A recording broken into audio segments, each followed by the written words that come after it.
Hey everybody, what is going on? Welcome to episode 2 of the Nexus Two. podcast. We are your hosts as always. I am Mark, And I am Nick. and we're just going to talk about random stuff because that's what this podcast is. All Sure right. he is. So, we have a list of topics that we're going to do today instead of just kind of winging everything off the top of our heads. That way we have some kind of structure, I guess you could say. So first thing we just want to open up with is like just an update on the Nexus itself. Um, there's not much to say since the last update video. I did have a meeting today with that last financer. Um, their part of their application is super heavy leaning towards people that can create jobs and stuff like that for community driven stuff. So I had to do like this weird meeting about like what we can do to like help like the community where we're opening. So, but I feel like the meeting went well, so that could be a positive for us.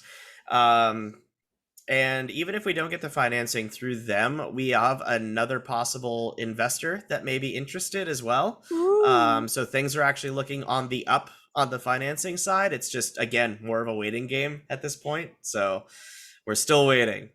Yes. Was there anything else since the last update that you can think of that we should mention at all? Yes, pumpkin spice is back. Oh, my And lord. I'm drinking coffee right now. Only if Liquid Death does a pumpkin spice. Oh my god, that'd be so awful. I'm not gonna Oh lie. my god. Have you had they make those shipyard seltzers? Yeah. They're Wait, Shipyard Seltzers? yeah, they're adult pumpkin spice seltzers and they are Oh, disgusting. that sounds gross. I Like, shipyard's good, but I drink pumpkin ale. Pumpkin head, pumpkin ale. yeah, that's what it is, except it's a seltzer. Yeah, it's gross. No, Anyway, sorry to bring up alcohol. that's okay. Hey, But it's a podcast. It's our podcast. We can do whatever the hell we want. Mhm. Even though we have our list of stuff, we can still go off track whenever. It's fine. And yeah, so if you go to your local coffee shop, pumpkin spice. I repeat, pumpkin spice is back. I feel sorry for anybody that works at Starbucks or Dunkin'. Yeah, right. All right. Well, yeah. I guess let's just go in, or let's get going with some of the topics that that I found. Sure. So we're gonna start with some gaming stuff. It is a huge week for gaming. The upcoming next week, or probably around the time this is actually airing. It's happening right now. But Gamescom 2022 is running from the 23rd to the 28th. Nick, I know you're not too familiar with a lot of the gaming conventions and stuff. Yeah. This is basically Europe's version of E3. Okay. So That I'm familiar with. they have like award shows, and there's a lot of world premieres, gameplay for games that are coming out this year that are super hot. So I just wanted to touch on some topics regarding Gamescom. And quick note before I even go any further, I do apologize if you hear me coughing throughout the podcast. I'm getting over a cold, so I'll try to turn away from the microphone every time, but I might occasionally not. So, So okay. plug your ear holes. So I know that I did this kind of for Nick's sake. I kept all the Gamescom stuff to like just the points that like I think are huge in it, because there's I could do a whole podcast about Gamescom if given the opportunity. Which you could. I mean, But this is our podcast. that's very true, but like I want to make sure that we get stuff that we both can like in here, because I know you're super into like music stuff, which we're actually going to talk about after the gaming stuff. We have some music news, which is really cool. So for Gamescom, firstly, and this isn't something that's new, but PlayStation has decided to opt out of the festival completely. Like there's going to be zero presence of PlayStation. Weird, which Yep. is kind of sad as well. It's 'Cause I'm been a PlayStation weird fan. pattern for them, starting when I think it was right before the PS5 came out. They started opting out of certain gaming conventions to do their own thing, like those what are they called, the state of plays that they've been Mhm. doing. But I just think it's weird that they would opt out of every single convention, because I mean, it costs them money obviously to be a vendor and get the shows and everything, but got to imagine that what they spend on marketing at these things has got to like at least pay for I itself quadruple in game sales and console sales. but they're also so big that it kind of doesn't matter for them at this point. I feel like, you know Yeah, what I yeah, mean? I Like they suppose, can but literally like, do their own fest and it be completely yeah. that's it. And I think that's where Sony's kind of falling off, to be honest, because like that if that's their way of thinking, then they're not thinking of the everyday Joe Schmo that wants to see what's coming up for PlayStation. It's Yeah. not every gamer is going to follow like Sony directly or any of the development studios like firsthand. They rely on these shows to see what's going on, what's coming out. So I feel like they're leaving out the little guy in this. I gotta agree with that. But I don't know. I don't even know if that's what they're thinking. You know what I mean? They might not Yeah, even be thinking in but that aspect. I would say that's kind of my point, though. Like they're thinking of it like in a business aspect, which I totally get.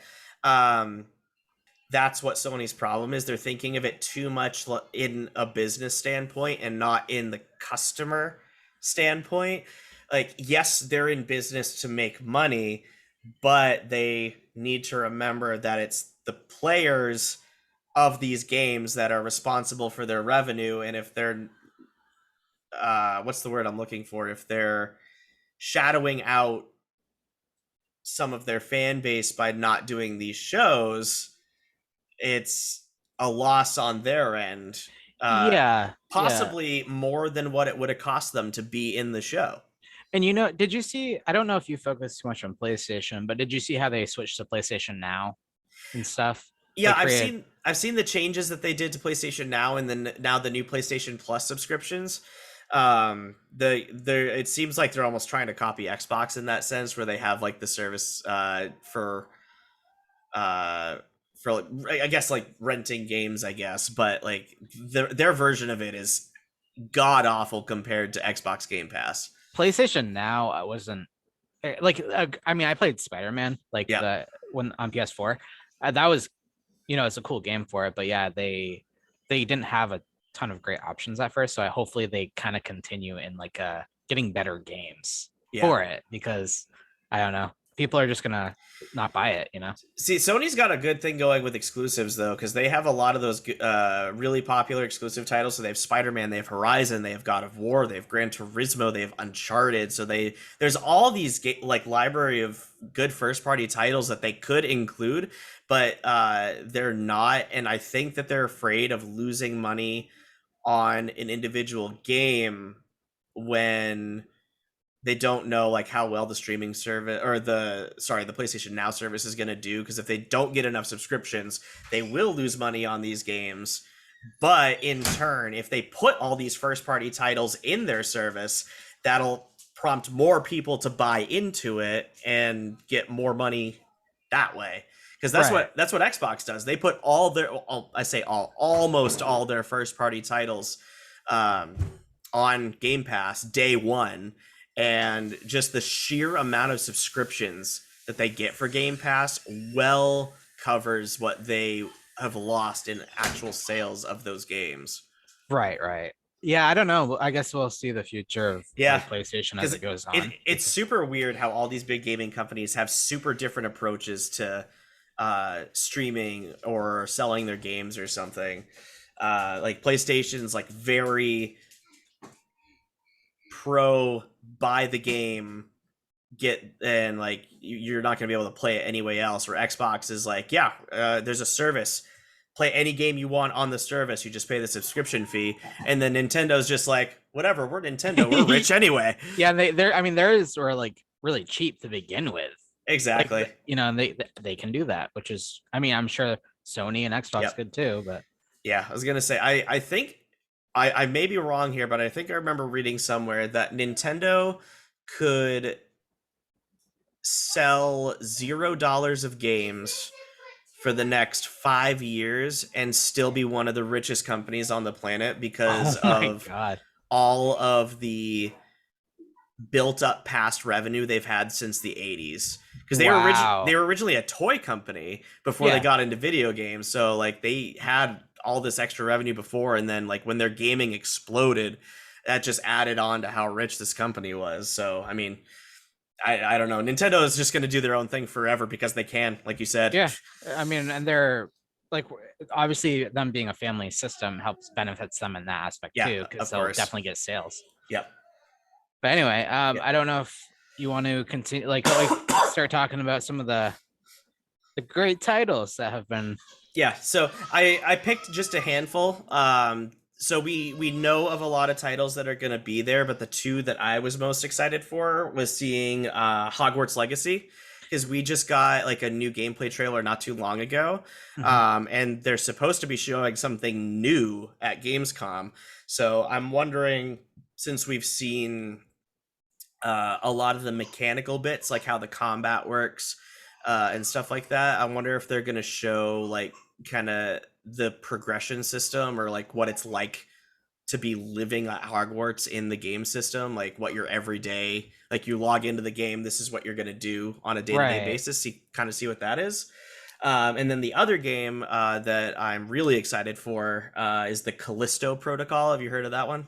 I have not, and All it's right. Alan Wake, right? Is that what Uh, it is? no, it's a different. Separate. So Oh yeah, yeah. Sorry, I was looking at Callisto separate. Protocol is made by some of the original developers of Dead Space, Oh, okay. and it looks very much similar. Like the way that the character design looks and the way that the combat system looks is very Dead Space like, but the premise is different. It's I think it's their take on a zombie type thing. So it's not like the alien necromorphs. It's like it's some kind of like weird virus breakout for like humans and stuff. But it looks like it's gonna like redefine like horror games for me, because a lot of horror games right now are just a lot of like jump Dead by scariness. Daylight. So Dead by Daylight, Phasmophobia, stuff like that. I feel like that bringing a first person horror game that's kind of a shooter too back into this is really good for the genre. That and the new Outlast game that's coming out, I'm really excited for both of those. Outlast. um Yes.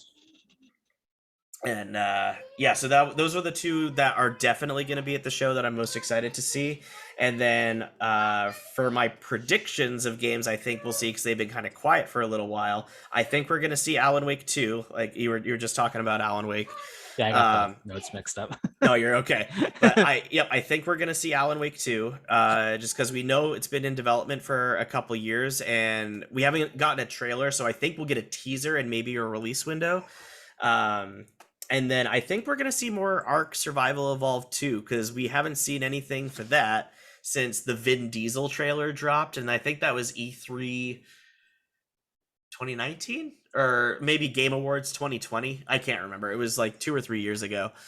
Um, but like it was a meme for a while because like it was clearly like Vin Diesel's character looks like Vin Diesel, and he's dressed up like in a Native American outfit because it's like how the Ark Survival Evolved characters look.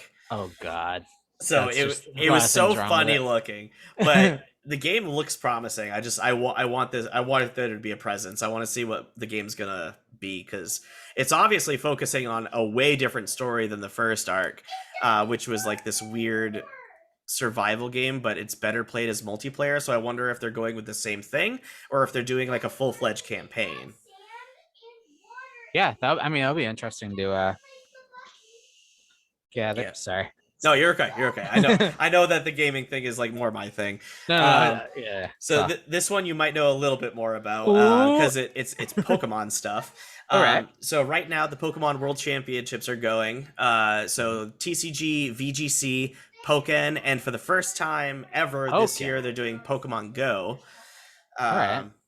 And then I can't remember his name, but the president of the Pokemon Company just confirmed that during the closing ceremonies this year, they're going to give us a sneak peek of something new coming to the TCG. And then also some new news for Pokemon Scarlet and Violet. All right. I'm very excited for I mean, I'm excited for Pokemon wise the new card set coming out. Yeah, Lost Origins looks super cool. Yeah, I mean that will be it. Hopefully it's kind of continuing on with like a lot of the cooler cards. Yeah. And I'm really curious to see what the like, because this is the first time they've done like a future of the TCG type thing. So I wonder if there's going to be like a new gimmick coming out. Like you had EX, then GX, and then V Star, So I wonder if they're going to announce something new like that, or if maybe they're going to unveil the first like Scarlet and Violet theme set or Oh, that something. would be neat. Yeah. Yeah, it's actually hopefully that's what they're gonna do.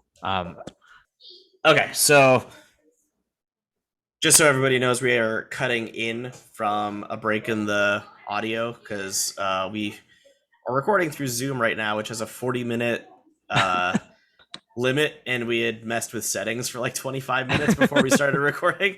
So we're going to continue now. So Yeah. we just talked about the whole Pokemon TCG future thing, and then kind of in the same realm as trading cards. This one's a bit smaller, but Magic the Gathering has put out art for the new Lord of the Rings theme set that's coming out sometime in 2023. That is pretty cool, actually. And That's one thing I then can get behind. they also announced a Doctor Who theme set. We have no idea when that will come out, but I feel like that'll be super cool. That'll probably be a Kamigawa set because that tends to be like the futuristic type things.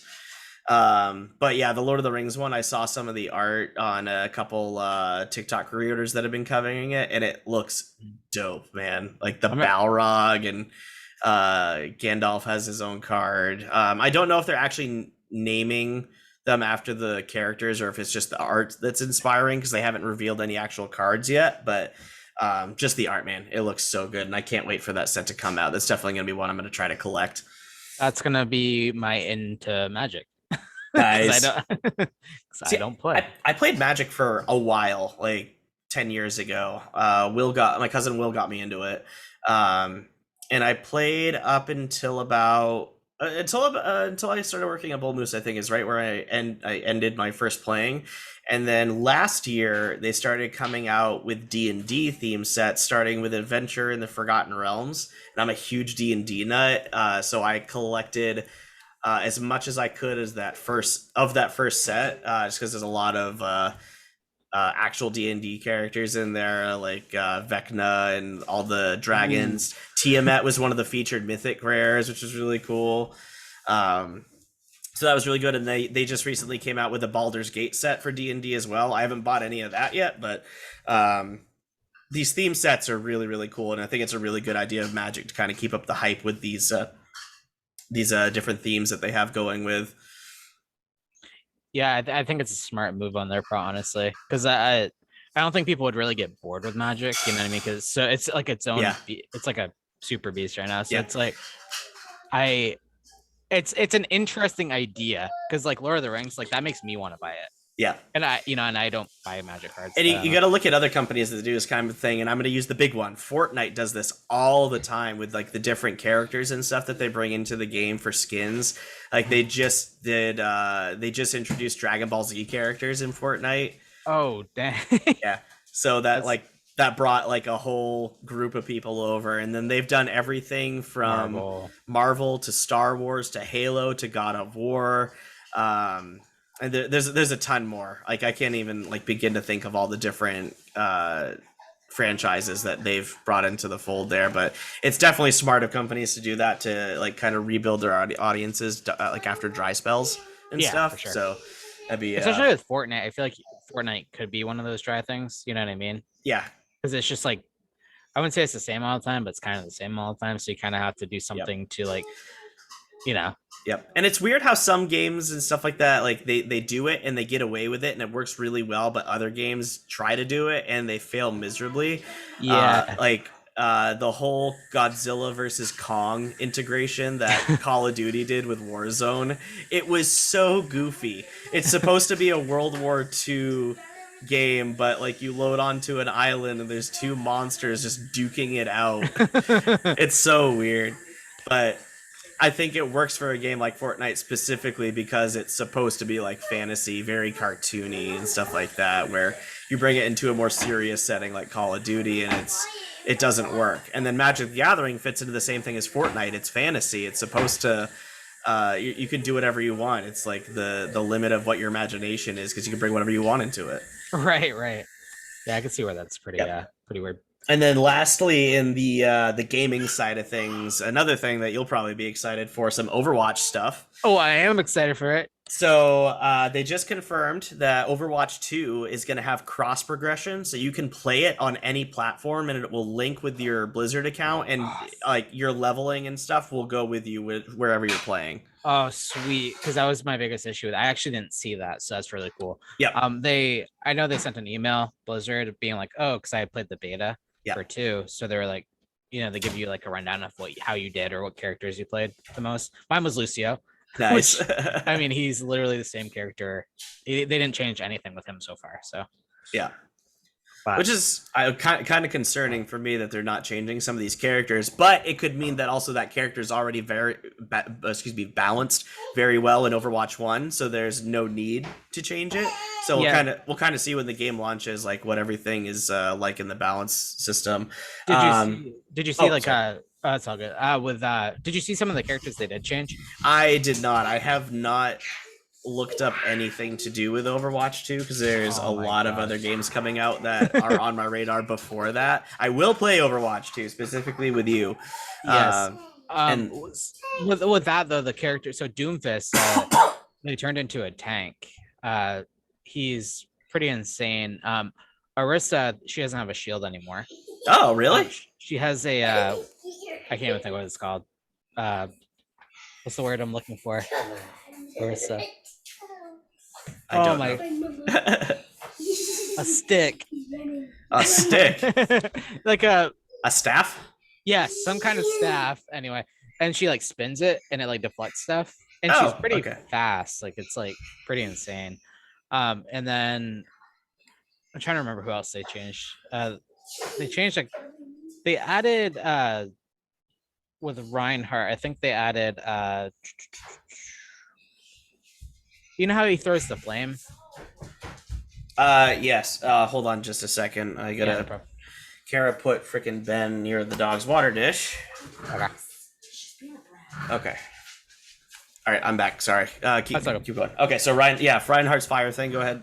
He does it twice now. Like it's kind of like they made it so that it's not just one throw. You have to wait. It's like 1, 2. Okay. And obviously the new characters. They actually released showing the progression of over the next year. So they're going to do like a new character, 2 new different stages, and then they're going to do like a couple months. And so they have a roadmap for the entire next year. As I think it was the whole next year, yeah. So it's like, okay. So you're going to see like, oh, you in 60 days or 90 days or whatever. This is they're trying to set it up so it's like a little more fast paced kind of new stuff.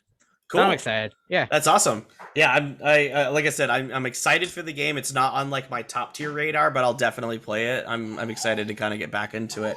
And then also Overwatch. Other news for Overwatch 1, they are bringing account merging, so you'll be able to kind of have that cross progression. So you could merge like your PlayStation and PC accounts, and I don't know like what happens with like the leveling or anything, but like I imagine like all the skins will combine, so you'll have like whatever skins you have unlocked for one account will now be part of like your new account or whatever. But good. Yeah, that way you don't have to have 3 separate Overwatch 1 accounts now.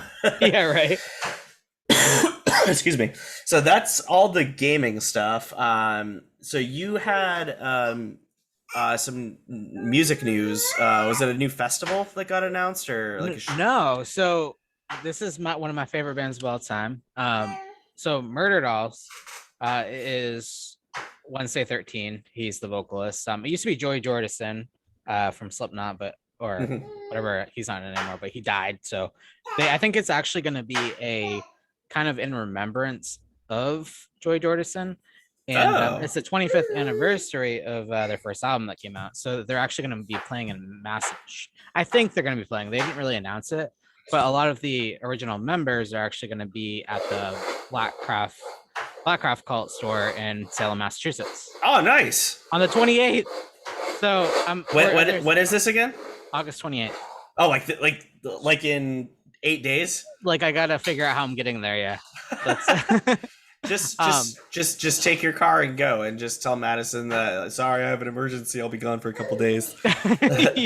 No, we're trying to figure it out, but okay. Yeah, so I don't really know what it is. They didn't really say yet. But by the time this is released, they might have. say, oh, this is what we're doing. Nice. So that's exciting. If you end up going, definitely get some pictures, post them on our socials. Oh yeah, for sure. That sounds really cool. Yeah, I'm like, I almost like cried. I was like, this is not Joey Jordison died, so I was like, this is never gonna happen again because it's like Wednesday in Joey's band. Yeah. And then here they are.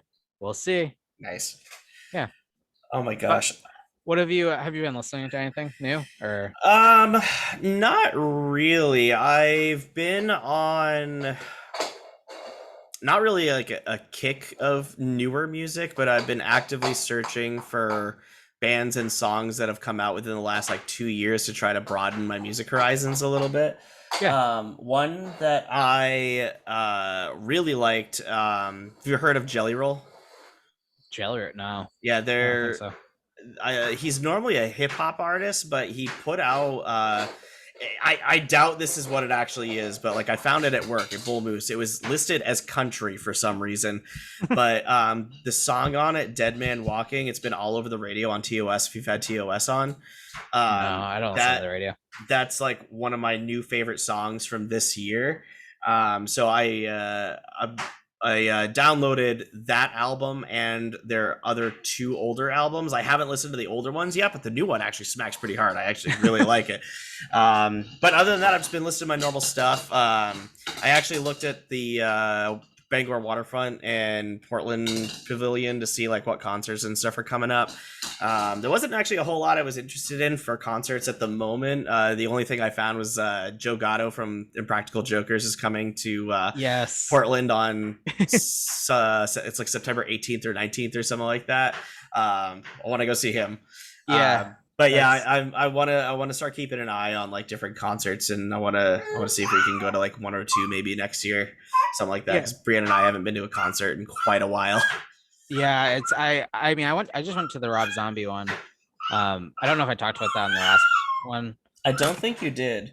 And there's a baby directly under me. Bear with me a second. It's okay. I'm gonna pick him up. He's gonna sit in my lap for a minute. Cool. Keep talking. Okay, so I went to the Freakstown Parade. We got there a little bit late, so we caught the last song of Power Man 5000, but that was pretty cool. So it was Mudvayne, Static X, and yeah, Zombie, and it seemed pretty fast. It was like it happened, then we were gone. Like I don't know, it wasn't like yeah, it was good, but it was just like so quick. I don't know. And I've pretty much been listening to there's a new I say a new band, but a band called the Dahmers. The Dahmers. Yeah. They're like kind of like in the horror. They're in the horror-ish. To me, what they're like for some reason.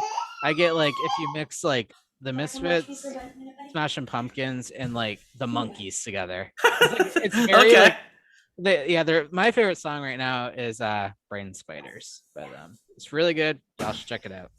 Post see if you can get like a Spotify or Apple link to that song. We'll put it in the comments. Cool. So I'll take a listen to that too. It actually sounds really interesting the way you described their sound. It's weird. Like Monkees, Misfits, and Smashing Pumpkins. That's awesome. Yeah, like that's the best way to describe it. And now I want to listen to the Monkees, and that's it. Monkees are great. I love them. Dude, they are. I love them. Somebody had them as their music pick on my last shift yesterday. Oh, I used to play them all the time. That's awesome. Excuse me.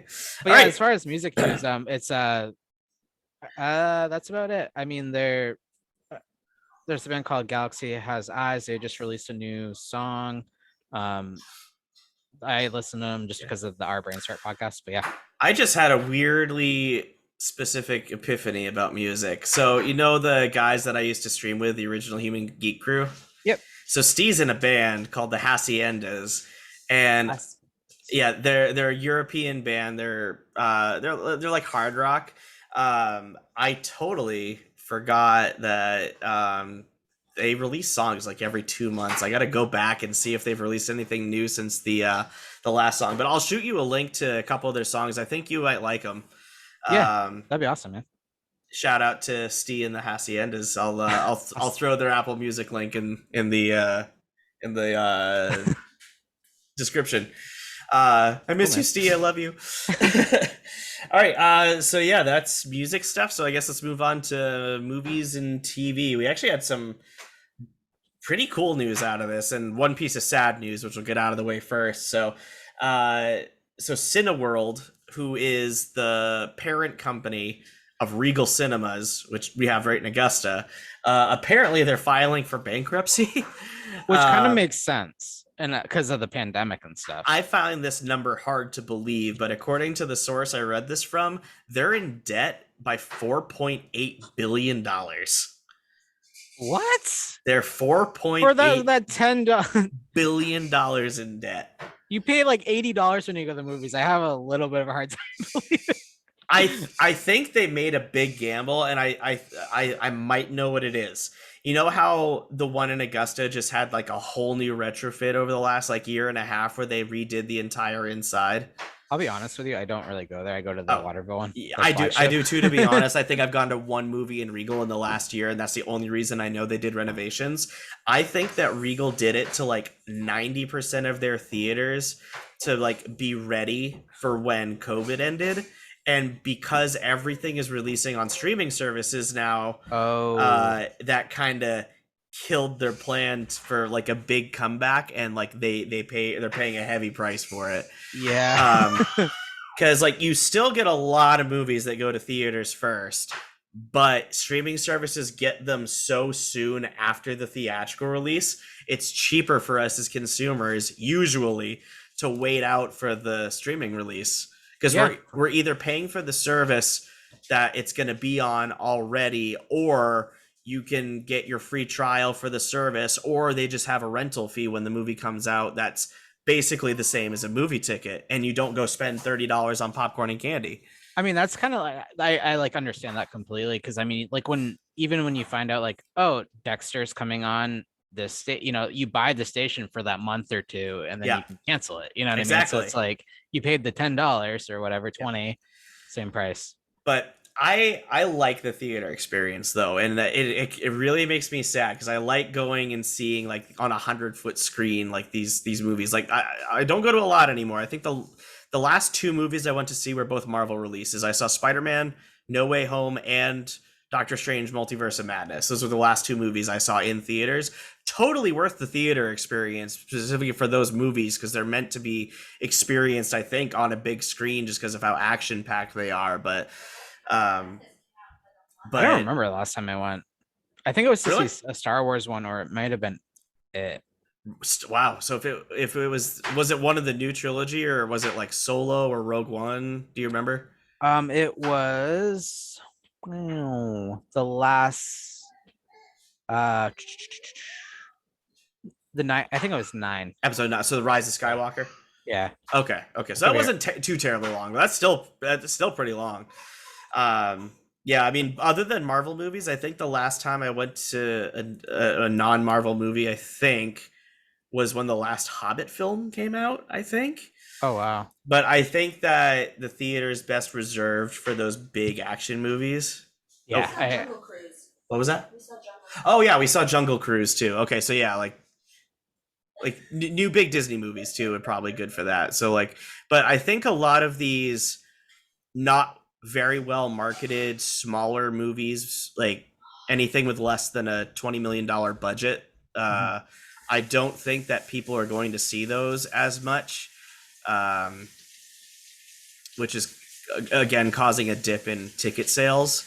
But I see what some theaters are doing, especially at Flagship, is they'll replay movies that are already like out on disc and stuff, just so people can have that theater experience. Like for a couple months back last year, they did a like Studio Ghibli themed month where they showed like 5 Ghibli movies throughout the month, like one a week, and theaters were packed with those. Yeah, so I mean, that makes sense. Like that's a good idea. I think that I don't know who it is in Hollywood that chooses which films go to theater, whether it's like the producers or the directors, or if it's like the publishers, or if the theaters pay for these movies to come into theaters. But like somebody needs to like make a decision whether like a movie is theater worthy or not, I guess would be like a good way to put it. I know like Flagship, did they do that with Beetlejuice last year? I think so, yeah. They tend to do that, especially around Halloween. They'll play like classic Halloween movies. I'm pretty sure that they do Beetlejuice at least once every year. They do Hocus Pocus at least once every year. I've seen a couple replays of like Friday the 13th and Halloween Yep. that I've shown. And that I think that's a really good business practice for the theaters that are staying afloat. I think that's one reason why they're staying afloat is doing events like this. How do you Um, how would you feel about doing an after hours Nexus movie night? I am 100% down to do that. We could do different theme months, like October would be all horror movies. I'd be down for that. Yeah, sure. And like we could have like a holiday theme night in December where we just play like all the classic Christmas films. Elf. Yes, Elf on repeat 24/7 Yeah. for the whole month of December. I'm down for that. Hey, buddy, hope you find your dad. Yeah. Oh my gosh, but yeah, I'd love to do some theme nights for movies. Like I'd love to go through like a Marvel and Oh, DC thing, and then we do a Jingle Star All the Wars Way. thing. Yeah, Jingle All the Way would be good for Christmas time. Oh man, That's one of my all-time favorite movies. Yeah. Oh my gosh. So speaking of movies, a big firm called the Embracer Group just purchased the rights to both The Lord of the Rings and The Hobbit. And they're already talking about making spin-off movies for certain characters. So some point in the next like 8 to 10 years, we could see movies specifically about Gandalf, Aragorn, Gollum, and Eowyn. And that's Aragorn, not Aragon. No, that is coming to Disney Plus. Ooh. They confirmed that they are remaking those as new movies specifically for Disney Plus. All new cast, even though I think that they ought to try to get the original cast from the original Aragon movie because I think it was casted well. Just the writing was in very poor direction. Did you? But You yes, saw that? Yeah, I did. I went to theaters when I was like 13 to see that. It was Yeah. like 13 or 14. It was, yeah, I don't remember it at all. Yep, I remember complaining how different it was from the book. But yeah, like, so which one are you most excited about, like, character-wise? In Aragon? Or are we back on Lord of the Rings? Lord of the Rings, sorry. Oh, if we can get a Gandalf film about his arrival to Middle Earth with the other wizards, I would be the happiest guy on the planet. That's how I am too. Gandalf is probably my number one. It'd be really cool to get like a post events of Lord of the Rings with Aragorn as the High King. I agree. Yeah. Because that could take place up to like 100 years afterwards, because like the race of man he lives to be like, I think he lives to be like 300 something, I'm pretty sure. Thank boy. I could be wrong. Yeah. But yeah, it'd be cool to see like some of these other characters like get like their origin stories. Like we kind of got in The Hobbit like Legolas and his like issues with his father. And we also kind of see Elrond a little bit, even though we know that his stuff is in the Second Age. Gollum would be really cool, just kind of because we know like his origin and we know what happens via like The Hobbit in the end, but there's like a 500-year span where we have no idea what he was doing in the Misty Mountains. That's true. That's true, actually. And then I don't know why they would select Eowyn. Like she's a really cool character, but like before that she was just the niece to the King of Rohan, so I don't know exactly how thrilling a story of that would be, or if again it would be a post Lord of the Rings after she marries Faramir, if they do anything big with those two characters. I don't know. Yeah, I think that one's probably like to me the least interesting. Like not like it's just like Gandalf, that just speaks for itself. Exactly. You know what I mean? Yeah. Like you can get a lot from it. I don't know. Maybe you can get a lot from her too. I don't know. Yeah. I mean, it's all really up to the writers, and like obviously, like I think Tolkien's kids still have like creative authority on any published film works that are happening. So that's definitely a good thing, because so that's why I'm super excited for the Rings of Power coming to Amazon next month. I am very excited for that too. Yeah, that's one I've been keeping my eye on for a while. Yeah, I'm gonna definitely try to watch that like as it releases. Yeah, we'll definitely have to talk about it as it releases too. I'm totally down for that. Yeah, because cool. I've been really slow about watching certain things. Like I'm just now watching the current season of Stranger Things. We just watched episode 3 last night. So good. and this is like 3 or 4, well, more than that, like 6 or 7 years too late. But I just started watching Game of Thrones. I've never seen like Madison watches it, but I've never seen it like actually straight through. It's actually it's better than I gave it credit for initially. We watched the first episode a while back, and after spoiler alert, a kid gets thrown from a tower in the first episode. After I saw that, I was like, maybe it's not for me, because I think it was just after. Oh my gosh, was it just after we had? It was just after we had Kara. Oh, so you're like just after we had Kara. So like I was in fresh dad mode. So seeing a kid thrown from a tower like kind of gave me a heart attack. But like now you're like, well, I get it. After 8 years, it's like, can I do that to my kid? It's very bad when your wife laughs too. Exactly. But I 100% am gonna watch as it releases episode by episode Rings of Power. Because I'm very, very excited for that. Me too. And then what else we got? I kind of looked away from the notes here for a second, so we got kind of caught up on Lord of the Rings. It's really, we have like one thing. We have 2 things left in the notes here. So this one's a little small, but I thought it's a funny show. One Punch Man just got a new season confirmed, so they're gonna do season 3 of One Punch Man. If you haven't seen it, it's not a great story, but it is hilariously fun to watch for the fights, because the show is what it says. The guy beats everything in one punch, and they usually what the pre-fight plots are is like the big bad comes, decimates like a bunch of the other heroes, and they're struggling, and then the main character Saitama just comes in, be like, oh, I was just doing my grocery shopping and you knocked a cucumber out of my bag, and then just kind of flicks the monster and it dies. I've been told to watch that, so I'll have to check it out. It's very fun. It's I like I said, it's not a great story, and I apologize to anybody who thinks the story is good. But like it's garbage, but it's so fun to watch. And then the other piece of anime news that I didn't put this specifically in the notes, or did I? I actually don't know. Yes, I did. Sorry, I put it as a sub note. But Bleach: The 1,000-Year Blood War is coming out in October. It was supposed to be on Crunchyroll, but for whatever reason, Disney bought the rights to stream it on Disney Plus, which Disney has nothing to do with anime. Like they do animation, obviously, but like Japanese anime and like those types of shows, Disney's never gotten into that type of thing before. And then all of a sudden they're like, yeah, we want to stream Bleach. So screw you, Crunchyroll. We're gonna offer the writers an insane amount of money to stream it on our platform. The only thing I can think of is like, did you see how they tried to do Star Wars as like weird animations and stuff?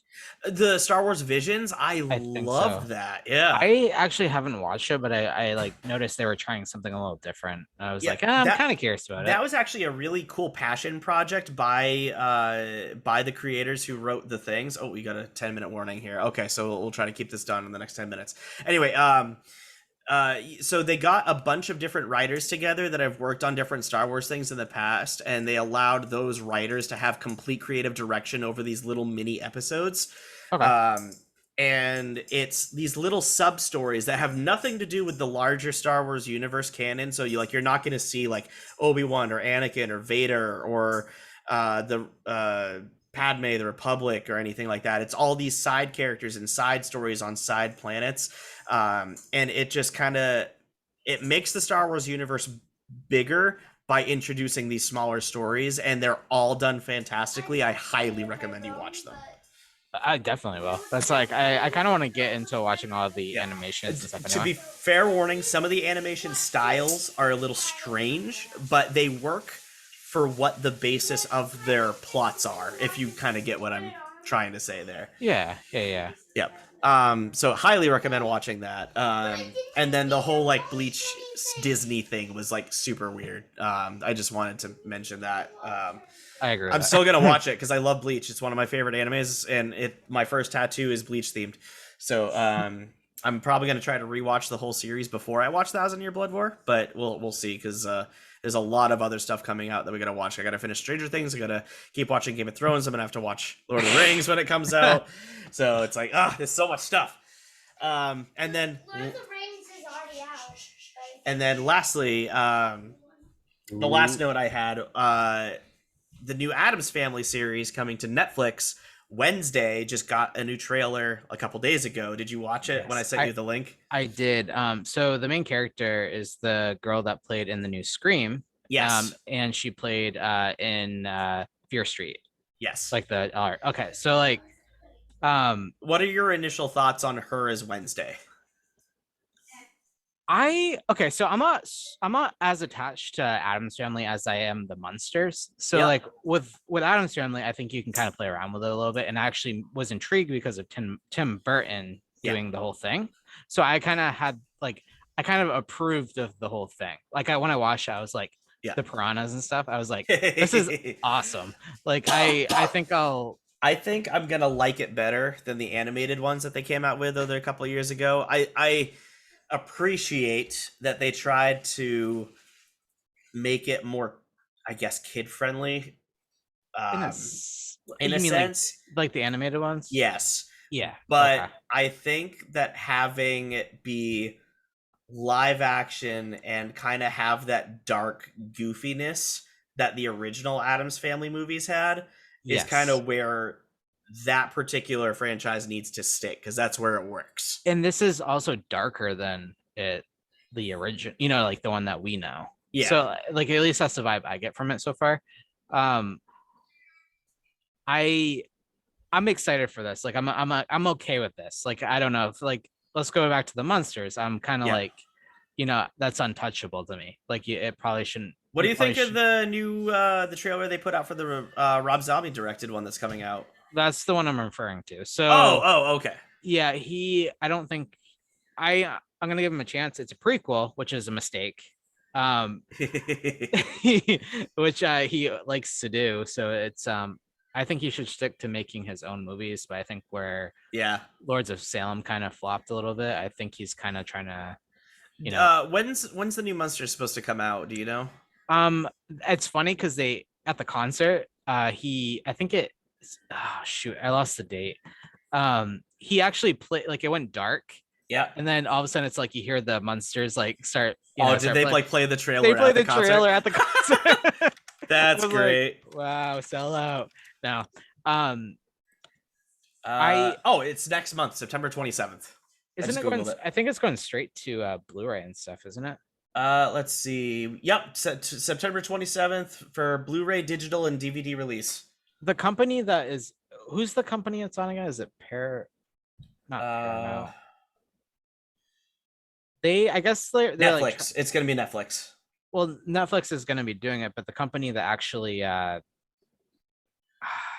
Universal 1440 and Hero Universal. Squared. I guess they didn't want any part of, like, they almost don't want to be attached, I heard. So like he has to like almost promote it himself. Like maybe that's why the video. Maybe that's why they're only doing a disc release and not a theatrical release. Exactly. That's kind of what I got from it. I'm still gonna buy it. I'll watch it. It's the Munsters. I will too. And that's the only like I'm kind of like we'll have a reaction podcast. Oh my, us watching it just like straight face the whole time. Just this we could Mystery Science Theater 3000 this bitch. Yeah. We'll find out. I'll give it thing Wednesday. I think it's gonna be good. Munsters, we'll see. Yep. All right. I think that's all the topics that we have covered, and we have we have a 4-minute timer when our recording is going to cut off here. So I think that this is where we should cut it. I think. Yeah, I think that's good. Well, thank you. Thanks all for. I don't know. Yeah. I have one more note. Sorry. This is probably going to be put up the morning of this. But Tuesday, August 23rd, I'm going to be going live on the Nexus YouTube for the Destiny 2 showcase that is being aired on Twitch and YouTube.